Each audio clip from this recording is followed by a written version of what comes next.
Hey guys, today I wanted to come on and talk to you a little bit about sublimation. I know for the last couple of tutorials, I've done more non-sublimation things, so I just wanted to focus on a little bit about sublimation for those of you that are new to sublimation or those of you that are interested in doing sublimation. So, a couple of things that I'm going to point out in reference to sublimation.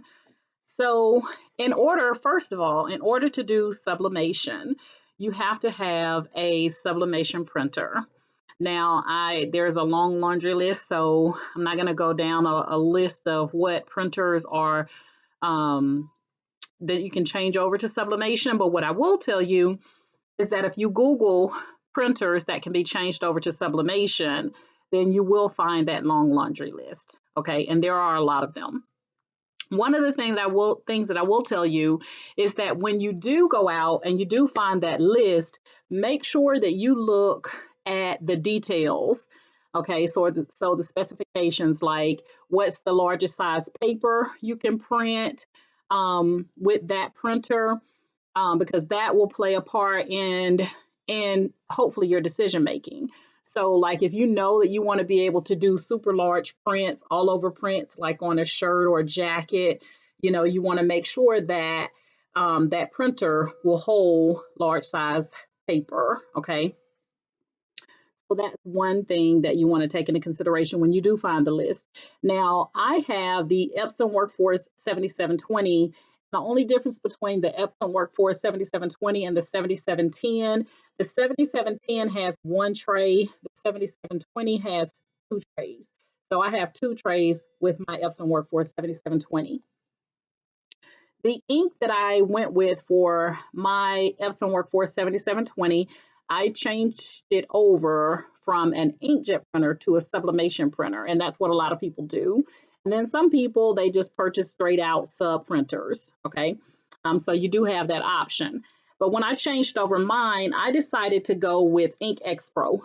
So you can see the name here. Hopefully you guys can see the Ink X Pro is the name of the ink that I decided to go with. Now, I've had this ink since October, and I'm still using the ink that I put in there the first time. Okay, so it does last quite a bit or quite a long time. And one of the things that I heard people say is that the ink will dry up if you're not using it. I do not sub every day. There are some times when I will go a week without doing any sublimation, and I pick right back up, no issues with printing anything out. So I don't know if it's the type of printer or the type of ink that some people may have. I don't know, but I've not had any problems with fine drying out. And like I said, I do not use it every day. And sometimes I go at least a week or longer without doing any sublimation.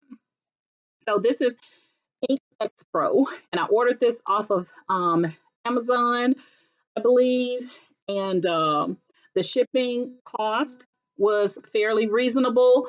In addition to that, the ink was reasonable, and like I said, it's about right here. That's where it is from the first time I did my changeover from inkjet to sublimation. And so you can see I still have a lot of ink left. And they're going to send you, if you decide to go with Ink X Pro, they send you four colors. So you're going to get the magenta, you're going to get the cyan, and then you're going to get the yellow, and then the black. Okay.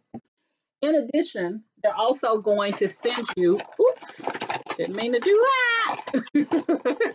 They're going to send you your, let's see, hold on, little syringes here so that you can actually, feel up. So my needle is in here, and then you just pop the needle on, and then you put it inside there, and you would draw it up, and then you would take this and you would put the ink into your cartridge. Now they do send you four cartridges, four empty cartridges to use as well. So you're going to get four bottles of ink, four different colors. You're going to get your syringes and your needles, and then you're going to get four empty cartridges, one cartridge for each color. Okay, and that's with ink. And I got to figure out what I dropped down there because something fell out and I don't know what it was. But I love this ink. There were some negative reviews about it. I have not had any problems with this ink. So I don't know if it was user error or maybe they were using a different paper or a different printer that didn't match well with this ink. I don't know, but I've not had any problems with ink. I would highly recommend it. Now, in addition to changing over, and if you want to know the process to change over your Epson Workforce 7720, if you did buy one or get one for Christmas, if Santa was good to you, then I do have a tutorial on my YouTube channel up under sublimation, under my sublimation playlist, that you can go to and you can watch the tutorial on how to change it over. Now, that being said, if you are interested in being able to still do inkjet printing, okay, if you still want to be able to do, excuse me, if you still want to be able to do inkjet printing, then you will need a second printer. You can't sub one thing and then do inkjet on another out of the sublimation printer once you change it over. Okay, so I have two printers. I have my HP OfficeJet Pro 6960, which I've had for years. And then I've always used the Epson Workforce 7720 for sublimation. I've never used it. I think I printed one thing just to make sure that the printer worked, because that's highly recommended before you change it over, is to at least print, one or two things off of it to make sure that it does work like it's supposed to before you change it over to sublimation. So that's another tip there. In addition to having to have a sublimation printer, you also want to make sure that you are buying sublimation paper. Now, some people say there's some things that they use just regular copy paper. I've not tried that, okay? So I use a sub, and this one is 11 by 17. Let's see, 11 by 17 a sub paper. And so if you want to be able to do the larger prints, I also have,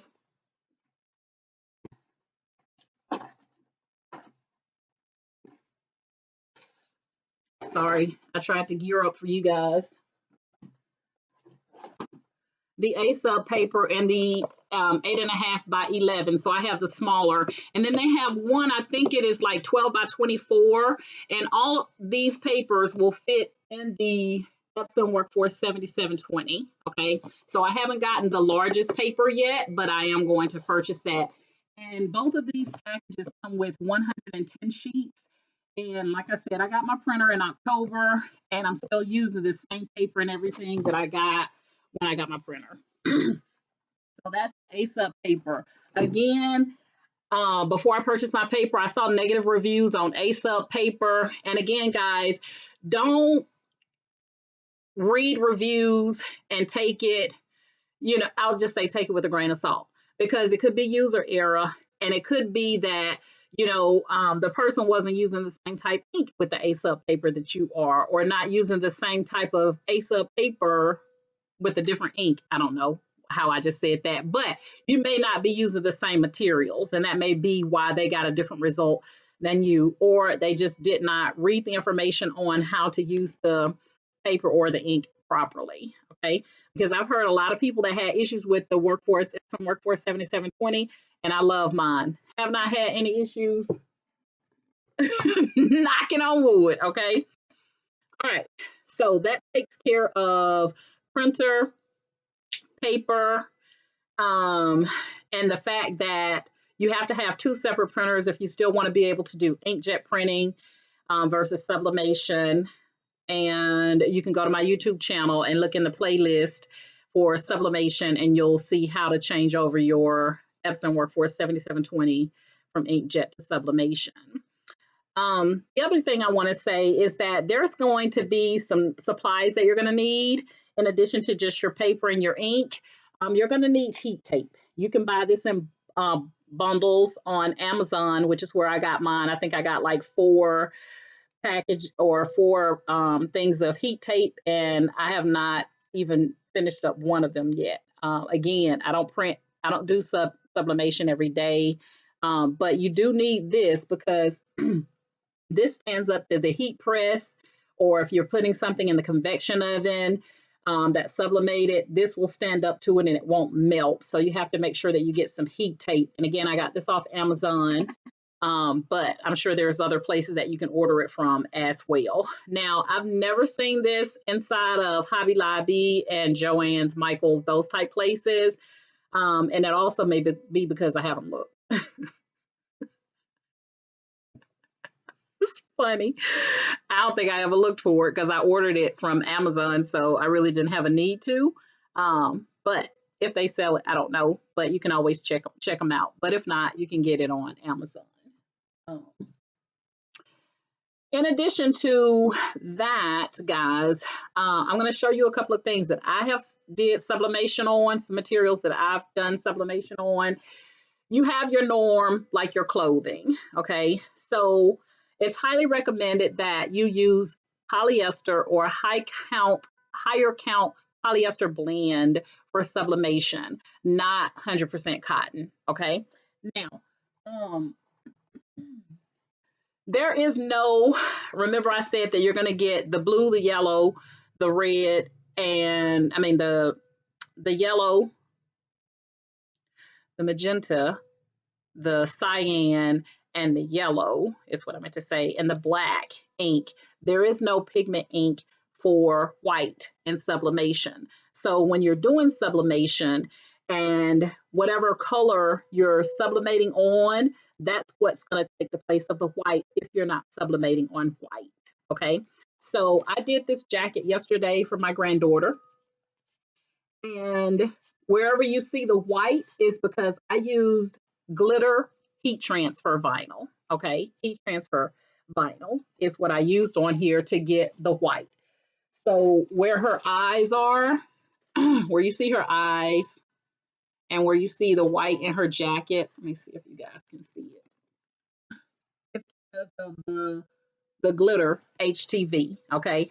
Had I not used the glitter HTV, then her eyes and her shirt would have come out in black. Okay. So there is no white. So always know that when you're getting ready to do sublimation or thinking about sublimating on something, there is no white sublimation. So the white is going to be whatever color you are sublimating onto. Okay. All right. So no white ink for sublimation. If you're sublimating on 100% polyester shirt and it's blue and there's white in your image, the white in your image is going to become blue. Okay. So hopefully I made that clear. Another thing that I have sublimated on is canvas. I got these canvases at Michael's.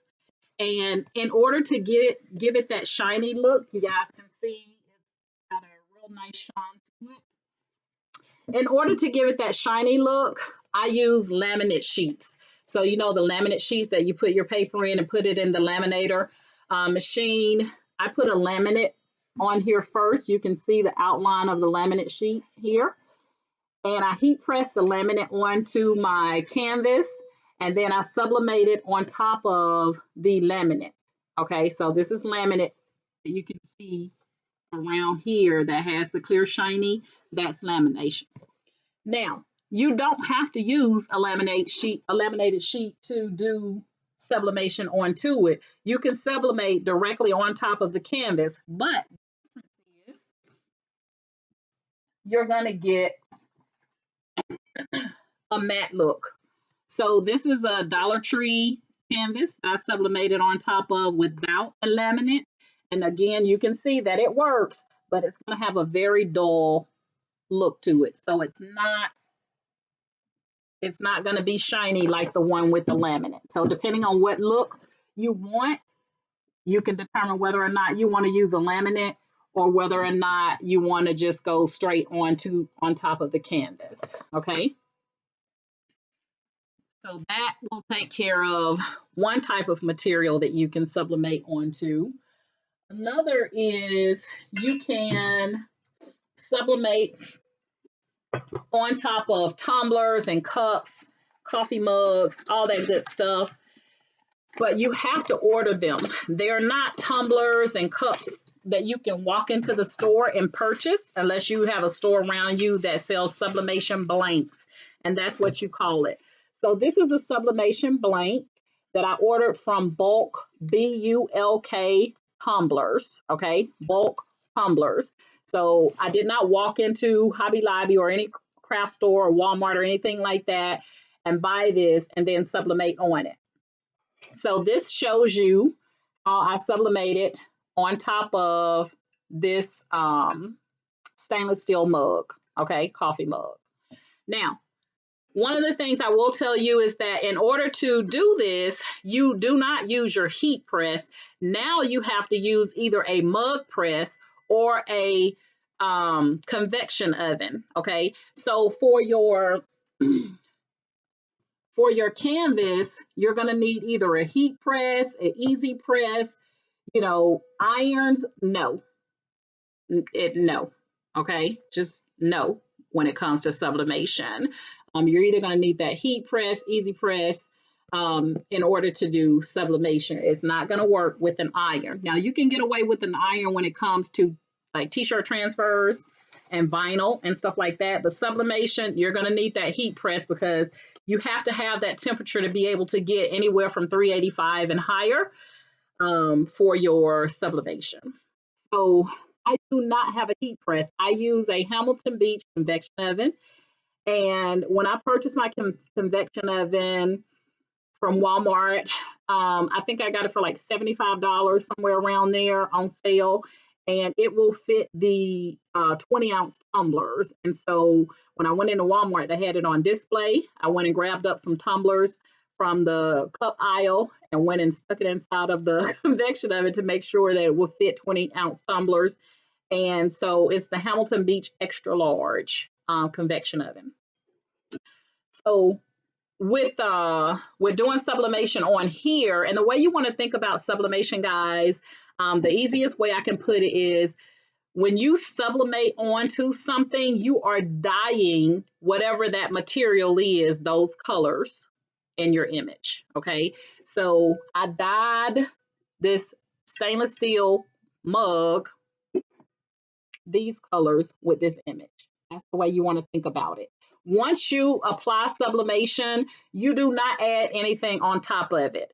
I know that, for those of us that have been around for a while and we do the tumblers, we put epoxy after we have put all that glitter or those stickers or the printable vinyl on the tumblers. We'll come back and we'll put epoxy on top of it and put it on the spinner and let it spin for 24 hours. There's none of that with sublimation. Once I've put this in my convection oven at 400 degrees for 6 minutes, it's a wrap.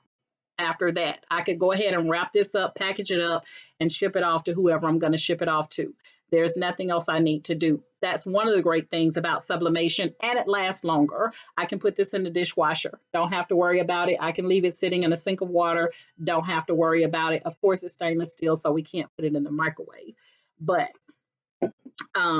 so always, when you see cups and mugs and tumblers and things like that, know the word that you're looking for when you're trying to find something that you can sub onto is sublimation blank, BLANK. Okay, so you're looking for a sublimation blank. This is a sublimation blank.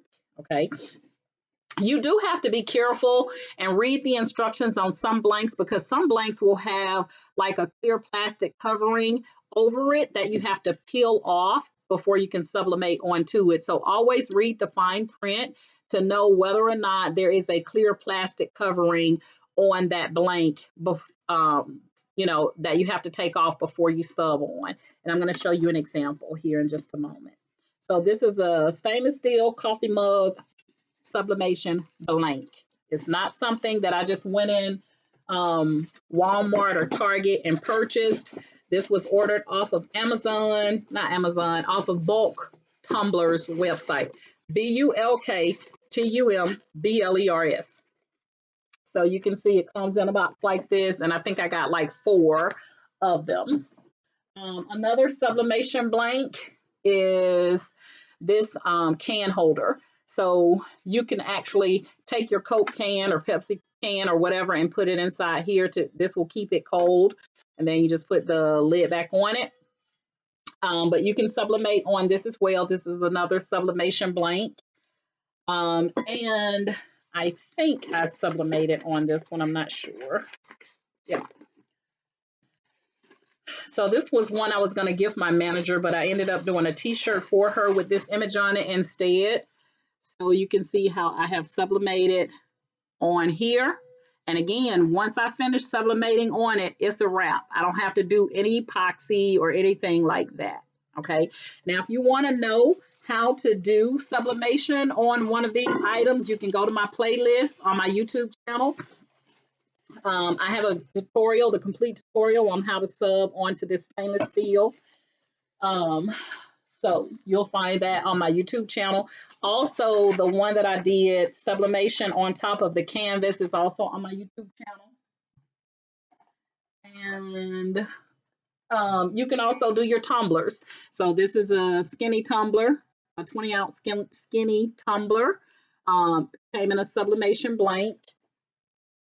And again, your blank is just going to be just a white or stainless steel or black or whatever color the blank is that allows you to be able to sub on top of it. Okay, so this is not a tumbler that I got at Target or Walmart or any craft stores or anything like that. I also ordered these off of BULK tumblers, bulk tumblers.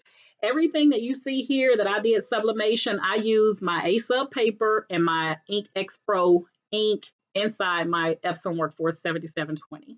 Okay.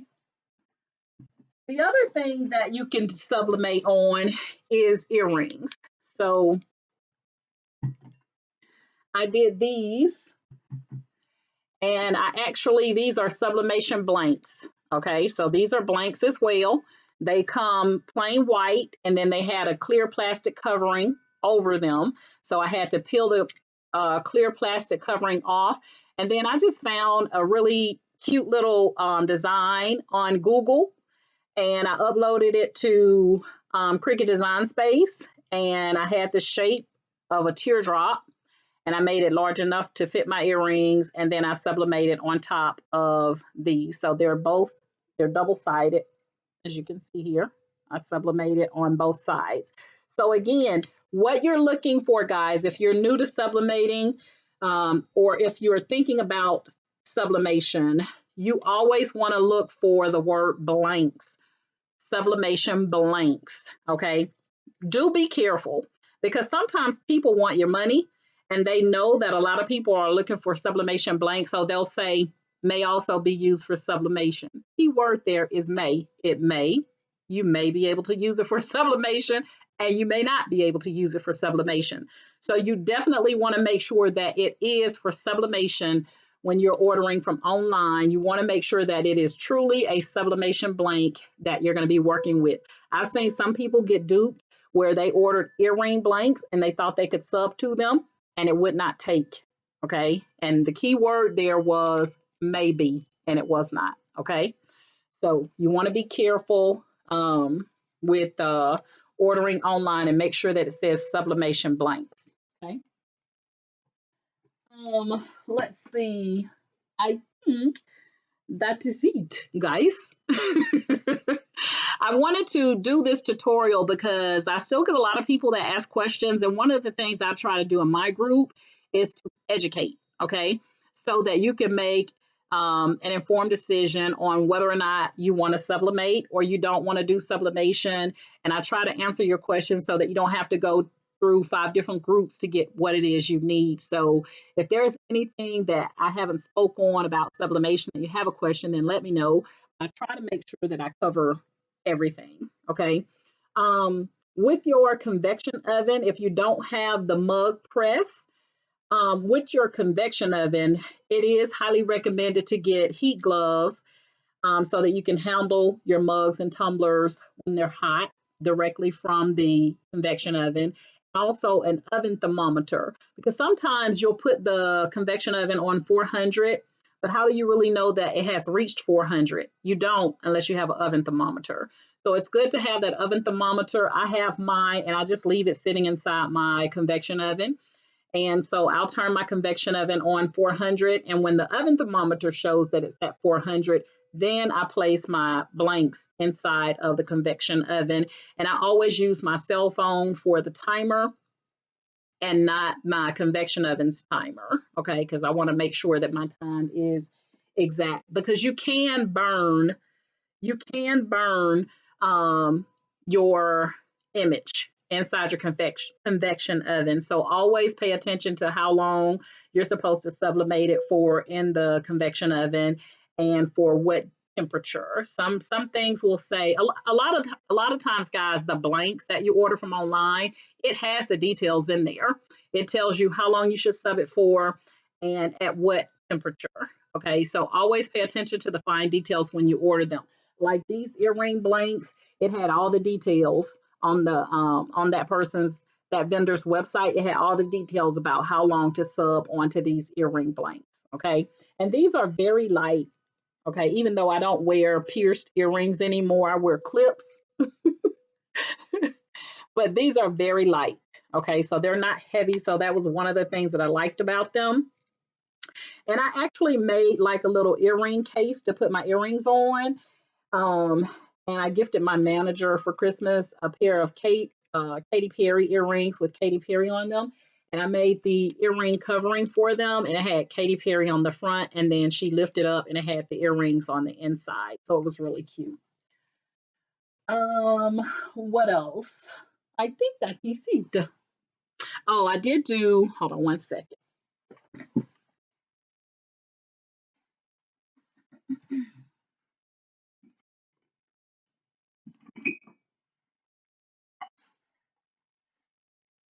These are the coffee mugs that I did sublimation on as well. And this was when I was first starting out. So I want to show you this because it's very important. So I want you to be able to see it. So I'm going to turn that light down. You notice here I have some light spots here and on this side. It's kind of light. Okay. Those light spots come from not having your image taped down well to your blank and also not having equal heat distribution inside of the convection oven. So what I've learned is that it's best that you rotate your cup as it's in your convection oven. So I do 2 minutes. So if I'm going to sublimate for 6 minutes at 400 degrees, I'll do 2 minutes, 2 minutes, 2 minutes until I've gotten 2 minutes on all three sides, okay, to make sure that I get even distribution. So this is another one that I did, and you can see I don't have those light spots on it like I do with the other one.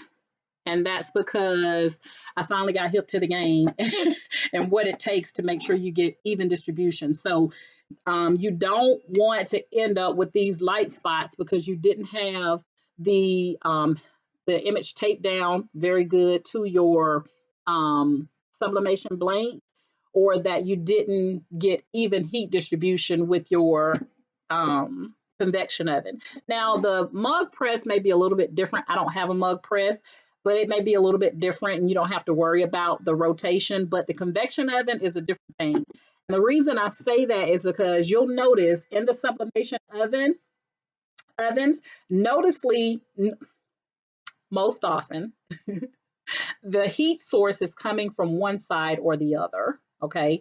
And so you want to make sure that you get good heat, up against each side wherever your image is. And so that's why I say I highly recommend that you rotate it every 2 minutes in the convection oven and not just leave it, in one spot, because then what's going to happen is you're probably going to get this, and you're going to think it's because you didn't have it taped down very well, and it had nothing to do with the tape. One of the things that I've learned myself, I did a lot of research before I started doing sublimation and looking at all the groups, trial and errors when it came, not my group, but other sublimation groups when it came to sublimation.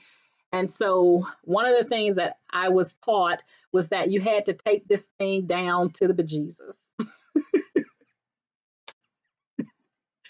Said to the bejesus. You had to tape it down, and if you didn't have it taped down with million pieces of tape, then you would end up with these white spots, and that has not been my case. My case has been because I was not getting proper heating on each side of my image. And if you'll look at my last tutorial that I did when I did this one, you'll see that all I did was just taped it down at the top and at the bottom and on the side. That's all I did. I didn't put tape all over it. I didn't use a whole bunch of butcher paper and all that good stuff.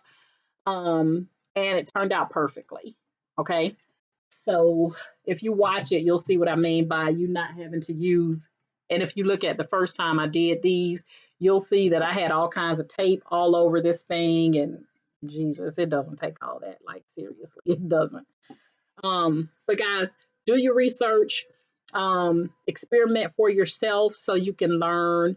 And I would say get you one or two good reputable resources to fall back on when you need help with something instead of using 5, 6 plus resources, because again, I can't stress enough, you can ask 5 people the same question and I guarantee you're going to get 5 different responses. And that's because a lot of people don't ask enough questions. They don't really have enough information to tell you. I can't tell you how many people, when they start out with Cricut Design Space, that they want to weld their letters together because they don't want to have to pull each letter off individually and place it on their, item, on their cups and mugs and stuff like that. And that's because someone told them wrong. You don't weld. You don't have to weld for that. And for those of you that have now become experienced, you don't have to weld for that. So get you one or two resources that are reputable and know what they're talking about, that you can learn from. Doesn't have to be me. I said get you one or two reputable ones that you can learn from. So I'm not saying it's me, but whoever you can learn from, then stick with those one or two people so that you can learn one way. And then as you get more experienced and you've tested stuff and experimented, then go and be great on your own and do your own thing. Okay. But I don't want to make this about that, guys. I just wanted to come on and talk about sublimation. Hopefully I didn't miss anything. A lot of times I do because I just talk off the top. I don't have a list here telling me, like if I was truly being paid for this. I have a list to say, okay, I did that, I did that, I did that, I did that, and that's what all came in this training course, but that's not what this is. So I just talk from the top of my head to try to cover as much as I can. And I think I've covered enough to help you kind of decide whether or not sublimation is something you want to do. I didn't talk about cotton. Yes, you can sublimate on cotton. I'm not going to talk about the process, but there is a process that you can follow. I also have a tutorial on my playlist on YouTube that shows you how I sublimated on 100% cotton and how to do so. I will tell you that, is it like one of the number one things that I would do? No. If I'm in a rut and I really needed to sub on cotton because I didn't have polyester, then I would. But I would rather go with a high count polyester and some other, fabric than to go with 100% cotton, but it can be done. Okay, so I will put that out there. And if you're lucky enough to sublimate on cotton without the process that I talk about on my YouTube channel, wait until you wash it. That's all I'm going to say. Wait until you wash it and see what happens. Or you sell it to a customer and they wash it. Okay. All right, guys, that's my story. I'm sticking to it. And if you are currently in my Facebook group, Candoris's Cricut and Creative Crafters, that's my Facebook group, not a Facebook page. There is a difference. Then I thank you so much for being a member of my Facebook group. And if you're currently subscribed to my YouTube channel, thank you so much for subscribing to my YouTube channel. And if you are seeing me for the first time and you're not subscribed to my YouTube channel, then subscribe right now. Then please subscribe and like and share. Tell people about my YouTube channel, okay? That's my story. I'm sticking to it, guys. My motto is each one reach one so that each one can teach one. And again, this was all things sublimation. Have a good day, guys. Bye.